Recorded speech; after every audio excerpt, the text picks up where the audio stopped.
Hi friends! Pandya store அடுத்து என்ன நடக்க போகுதுன்றத இன்னொரு வீடியோல ஒரு குட்டி ப்ரோமோவா பார்க்கலாம் வாங்க. எங்க குமார் வெளிய உட்காந்துட்டு இருக்காங்க.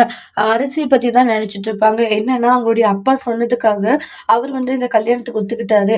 ஏன்னா, பின்னாடி நம்மளுக்கு பொண்ணு யாரும் தரமாட்டாங்கன்ற ஒரு நிலைமையில ஏதோ ஒண்ணு அப்படின்ற மாதிரி அவங்களும் ஓகே சொல்லிடுவாங்க. ஆனா, அந்த இடத்துல ரொம்பவே குறுகி போய் தான் இருக்காங்க. என்ன பண்றது? நம்மளோட வாழ்க்கை அடுத்து என்ன ஆக போகுதுன்னு நினைச்சு, அப்புறமா அரசு வெளிய உட்காந்துட்டு கார்த்திகேயன் கிட்ட பேசிட்டு இருப்பாங்க. ரொம்ப ஹாப்பியா. அத பார்த்துட்டு குமாருக்கு ரொம்பவே கோவம் வருது. ச்சே! இவ அங்கிட்ட தான் பேசிட்டு இருப்பா போல. இவ எதுக்கு இப்படி மாறிட்டான்றாங்க. ஒருவேளை நம்ம நினைக்கிற மாரி லவ் பண்றாளோ! அதனால தான் நம்மள வேண்டான்னு சொல்லிட்டாளா இவ அப்படின்ட்டுலாம் குமார் யோசிக்கிறாங்க. வர கோதல் இவள அப்படின்னு சொல்லிட்டு டென்ஷன் ஆகுறாங்க.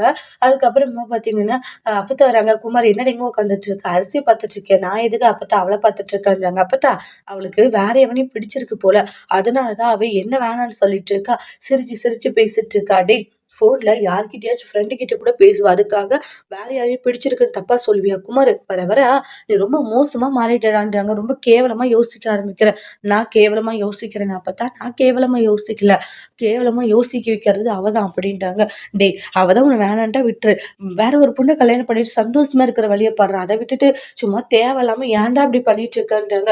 என்னுடைய வலி வேதனை எனக்கு தான் தெரியும் அப்பத்தா. உனக்கு எங்க தெரிய போகுதுன்றாங்க. என்ன வந்து வேணான்னு தூக்கி எறிஞ்சுட்டாரு. அப்படி எவன கல்யாணம் பண்ணிப்பான்றாங்க.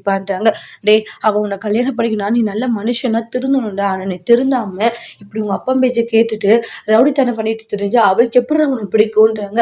உன்ன பார்த்தாலே அதுக்கு தான் பிடிக்க மாட்டேங்குதா? அந்த எதிர்த்து வீட்டுக்காரங்கள பார்த்தாலே உனக்கு பிடிக்க மாட்டேங்குது. அவங்க கிட்ட சண்டைக்கு போற, தேவையில்லாம விஷயங்கள பண்ற. அப்படி இருக்கும்போது அவளுக்கு எப்புட்றா உன்ன பிடிக்கும்? நீ கொஞ்சமாச்சு நல்லவனா மாறணும். மாறுனா தான் அவளுக்கு உன்ன பிடிக்கும். இல்லன்னு வச்சுக்கோயேன், அவளுக்கு இப்படிதான் உன்ன பிடிக்காம உன்ன வெறுத்து ஒதுக்கிட்டே இருப்பான்றாங்க. குமார் அப்பதான் சொன்ன விஷயங்கள யோசிக்கிறாங்க. அதோட இந்த பிரமும் முடிச்சிருக்காங்க. Thank you.